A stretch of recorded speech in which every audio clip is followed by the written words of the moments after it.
5월은 참 좋은 계절입니다. 장미꽃도 예쁘게 피고 또 산을 바라보면 새롭게 돋아난 순들이 아주 아름답게 피어나는 계절이죠. 그래서 이런 5월의 아름다운 자연을 보고 5월의 아름다움을 아름답게 묘사한 그런 사람들이 있어요. 고등학교 교과서에도 실렸었던 수필가 이양하 씨의 실록 예찬이라는 글도 있고요. 시인이자 수필가였던 피천득 씨 같은 경우에는 5월이라는 글을 쓰기도 했습니다. 그들이 소개한 5월을 잠시 인용해 보면 이렇게 표현해 놨습니다. 또 사실 이즈음의 실록에는 우리 사람의 마음에 참다운 기쁨과 위안을 주는 이상한 힘이 있는 듯하다, 이렇게 이양하 씨는 이야기하고요. 피천득 씨는 5월은 금방 찬물로 세수를 한 21살 청신한 얼굴이다. 5월은 무엇보다도 실록의 달이다, 이렇게 5월을 노래하고 있습니다. 이러한 수필가들의 5월의 자연을 바라보고 그 자연이 주는 푸르름에 대해 감탄하며 쓴 글을 보면 우리도 고개가 끄덕여지죠. 그런데 자연만이 아닌 우리 그리스도인들의 신앙을 이 5월의 푸르름과 같이 소개하는 그러한 신앙인도 있습니다. 김정준 목사님이라는 분은 5월의 실록처럼 신선함과 생동력이 바로 신앙인이 가져야 할 자세다라고 이야기를 합니다. 특히 시편 1편 강해에서 늘 푸른 신앙을 이야기를 하는데, 주님의 말씀을 즐거워하며 밤낮으로 그것을 묵상하는 것, 이것이 늘 푸른 신앙이다라고 하면서 이것은 그리스도인에게 꼭 있는 삶의 방식이어야 한다라고 설명하고 있습니다. 한마디로 신앙인은 주님의 말씀을 마음에 품고 생동력 있게 살아가는 사람이다라고 정의할 수 있겠죠. 이런 면에서 늘 푸른 신앙은 멈춰 있지 않고 어떠한 목표를 향하여 계속해서 움직이며 살아 꿈틀거리는 신앙, 변화를 추구하는 신앙, 이것이 바로 늘 푸른 신앙이다라고 말할 수 있습니다. 오늘 우리가 이 늘 푸른 신앙을 이야기해야 하는 이유가 무엇일까요? 신앙생활에 시간이 갈수록 우리가 자칫 잘못하면 우리의 신앙이 화석화될 수 있기 때문입니다. 화석화된다라는 것은 변화하거나 발전하지 않고 어떠한 상태에 돌처럼 굳어버리는 것을 뜻합니다. 그래서 화석화된 신앙은 신앙생활의 의미를 상실하거나 우리의 내면에 어떠한 기쁨이 없는 상태, 그래서 생명력을 상실하고 신앙인의 정체성을 잃어버린 모습이 바로 화석화된 신앙이라고 할 수 있습니다. 우리는 우리의 신앙이 이렇게 딱딱하게 굳어버리거나 정체되지 않도록 계속해서 경계해야 할 것이고, 늘 살아있는 늘 푸른 신앙을 유지해야 합니다. 이런 면에서 우리 옆 사람들에게 이렇게 한번 격려합시다. 늘 푸른 신앙으로 삽시다. 네, 늘 푸른 신앙으로 꼭 살아야 합니다.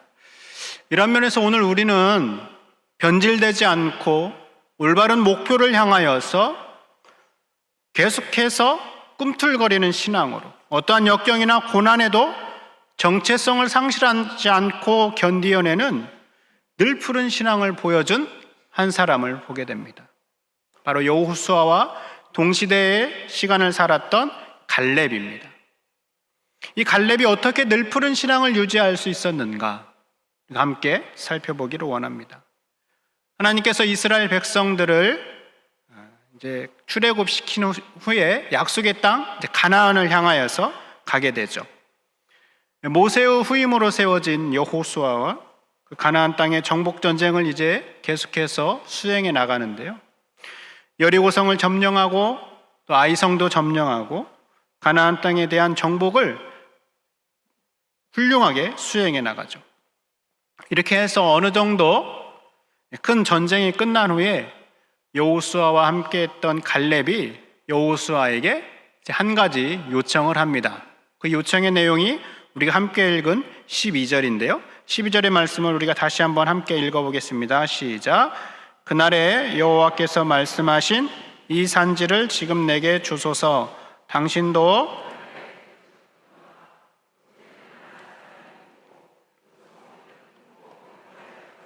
여호와께서 나와 함께 하시면 내가 여호와께서 말씀하신 대로 그들을 쫓아내리이다 하니. 아멘. 그날에 여호와께서 말씀하신 이 산지를 지금 내게 주십시오라고 요청하고 있죠. 이 구절만 보면 갈렙이 여호수아에게 뭔가 대단한 것, 좋은 곳을 달라고 요청하는 것처럼 이해할 수도 있습니다. 그러나 그렇지 않습니다. 지금 갈렙이 여호수아에게 요구하고 있는 것은 헤브론이라는 성읍입니다. 헤브론의 원래의 이름은 기럇 아르바라고 하는데요. 기럇은 도시 혹은 성읍이라는 뜻이고 아르바는 사람 이름입니다. 그러니까 기럇 아르바는 아르바라는 사람의 성읍, 도시다라는 뜻입니다.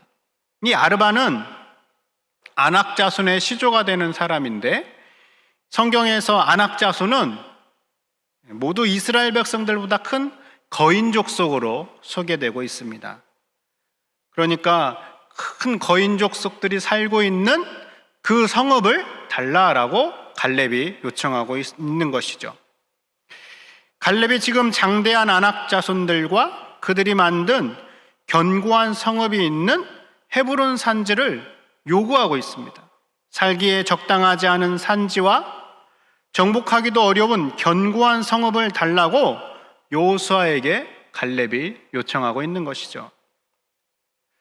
왜 그랬을까라는 궁금함도 있지만 그보다 이렇게 여호수아에게 헤브론을 달라라고 요청하는 갈렙의 나이가 여러분 몇 살인 줄 아십니까? 오늘 성경에 보니까 85세라고 기록되어 있습니다. 여호수아가 그 수를 다했을 때의 나이가 110세입니다. 이때 당시에 이제 연령이 많이 낮춰진 거죠.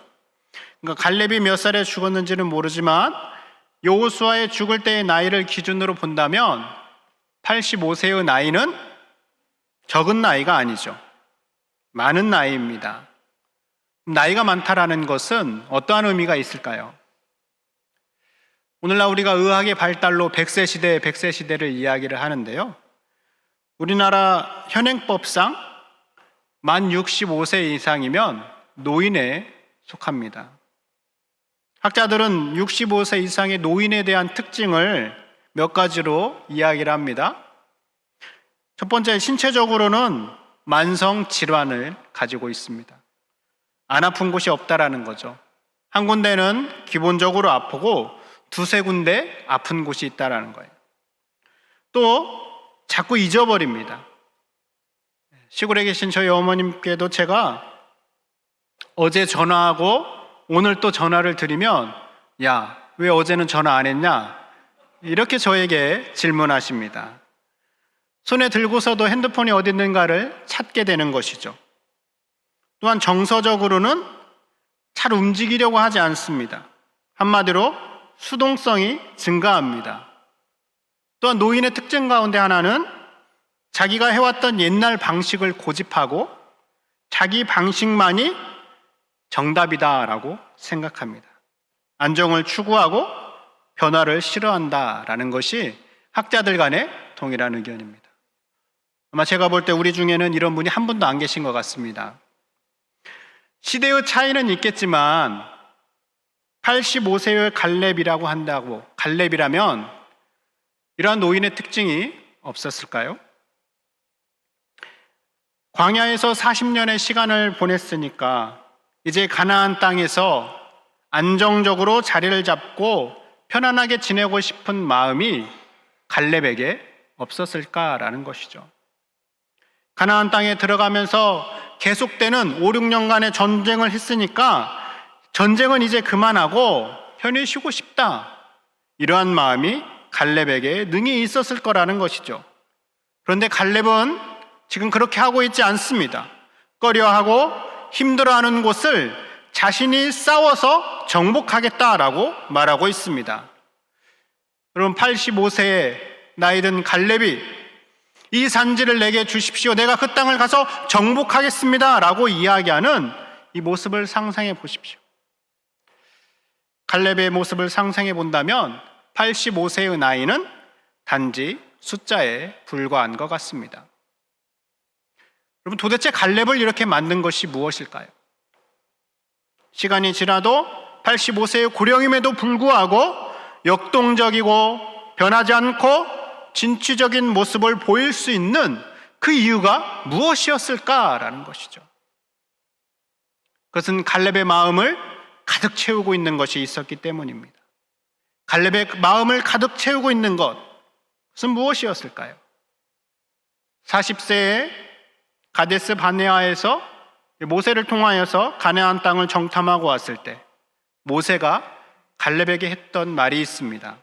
9절 말씀인데요, 9절 말씀을 함께 읽어보겠습니다. 시작. 그날에 모세가 맹세하여 이르되 내가 내 하나님 여호와께 충성하였은즉 내 발로 밟는 땅은 영원히 너와 내 자손의 기업이 되리라 하였나이다. 아멘. 예. 가데스 바네아에서 모세가 12명의 정탐꾼을 보냈었죠. 그때 12명의 정탐꾼 가운데 2명은 긍정적인 보고를 했고 나머지 10명은 부정적인 보고를 했었습니다. 바로 그때 여호수아와 갈렙, 긍정적인 보고를 한 이 2명에게 하나님께서 모세를 통하여서 이렇게 약속을 하셨습니다. 갈렙, 내가 발로 밟는 땅은 너와 내 자손의 기업이 될 것이다. 갈렙은 이 약속의 말씀을 40년간 마음에 품었던 것이죠. 가나안 땅에 들어가기만 하면 내가 발로 밟는 그곳이 어디 있든지 하나님께서 나와 내 자손에게 주신다 하는 그 약속을 마음에 품고 있었습니다. 45년이 지난 지금까지도 갈렙은 그 말씀을 마음에 품고 있었기 때문에 여호수아에게 그 산지를 내게 주십시오라고 요구하고 있는 것이죠. 이에 하나님의 약속의 말씀을 마음에 품고 있었기에 갈렙은 안주하지 않았습니다. 그 약속의 말씀이 이루어질 것을 기대하며 살아갈 수 있었고 희망 가운데 살아갈 수 있었습니다. 그래서 광야에서의 시간도 능히 견딜 수 있었고 오히려 어서 빨리 그 가나안 땅에 들어가기를 갈렙은 고대하고 있었다라는 것이죠. 이렇게 하나님의 약속의 말씀을 마음에 품고 있었기에 갈렙은 85세의 나이임에도 불구하고 청년과 같은 기상으로 늘 푸른 신앙으로 나아갈 수 있었습니다.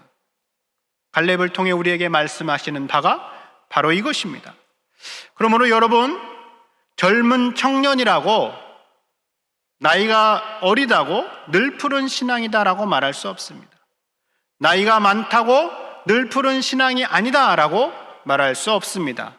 우리에게 하나님의 말씀을 마음에 품고 있느냐, 바로 이것이 늘 푸른 신앙의 기준이 된다라는 것이죠.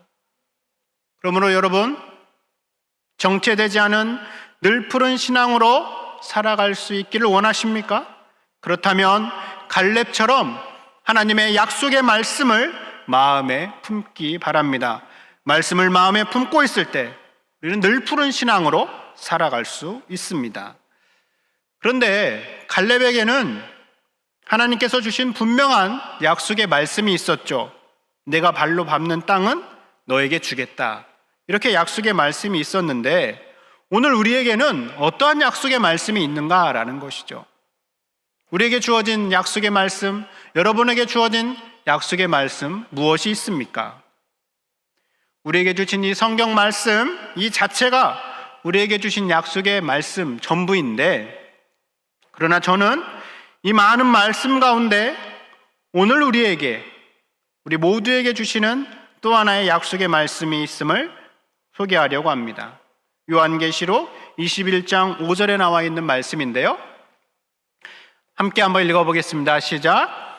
보좌에 앉으신 이가 이르시되 보라 내가 만물을 새롭게 하노라 하시고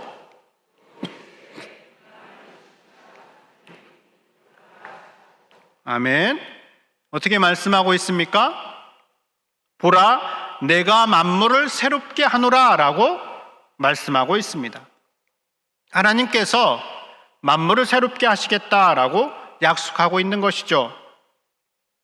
하나님께서 이 세상을 바라보시면서 모든 것을 새롭게 하시겠다라고 약속하십니다.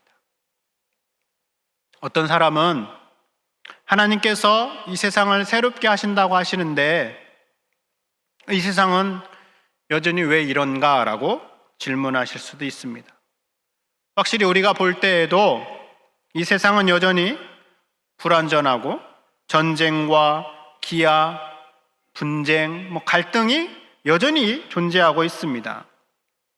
그러한 것들을 보면 만물을 새롭게 하신다라고 하신 하나님의 말씀이 과연 유효한 것인가 생각해 볼 수 있죠. 모든 것을 새롭게 하시기로 약속하신 그 하나님의 말씀이 오늘 우리가 살고 있는 이 세계와 우리나라와 이 사회에도 여전히 유효한 것일까요? 네. 그럼에도 불구하고 하나님의 이 말씀은 여전히 유효합니다. 만물을 새롭게 한다고 하시는 그 말씀은 신실하고 참됩니다. 믿을 만한 말씀이다라는 것이죠. 다만 그 약속이 아직은 온전히 이루어지지 않고 이루어지는 과정 가운데 있다라고 말씀드릴 수 있습니다. 그러므로 여전히 만물을 새롭게 하시는 일을 진행하시는 하나님의 일하심을 의지해서 이렇게 말할 수 있습니다. 모든 만물을 새롭게 하시는 하나님께서는 오늘도 이 세상을 새롭게 하고 계십니다. 이 나라, 이 지역, 이 땅의 교회, 우리 가정, 우리 개인을 새롭게 하시는 분이십니다. 그런데 하나님께서 이렇게 만물을 새롭게 하시는데 필요한 것이 있습니다. 하나님 혼자서 하시지 않습니다.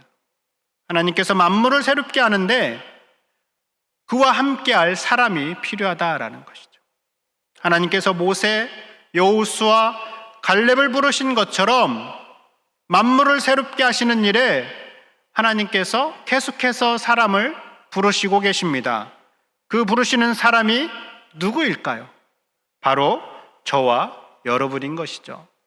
하나님께서는 저와 여러분을 통하여서 날마다 이 세상을 새롭게 하기를 원하십니다.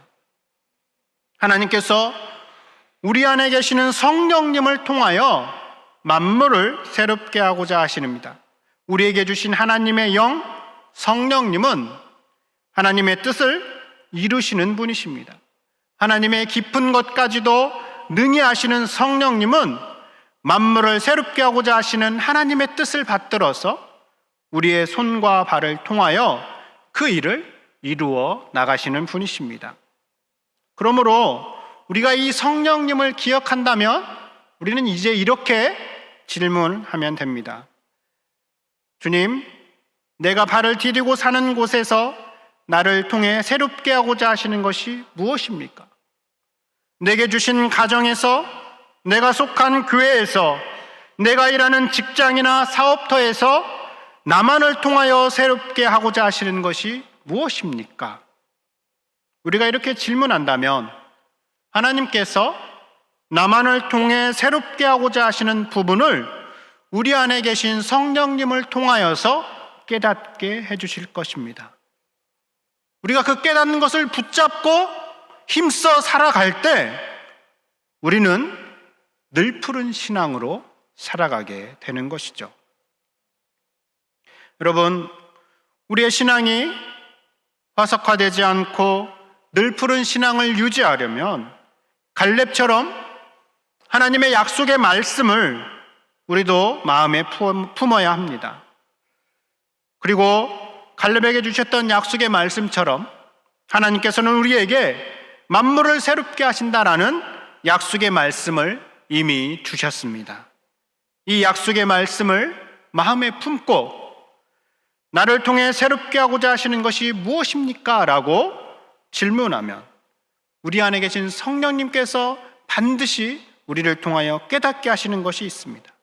그 질문에 정직하게 반응하면서 우리의 신앙을 늘 푸른 신앙으로 유지하는 저와 여러분이 될 수 있기를 바랍니다.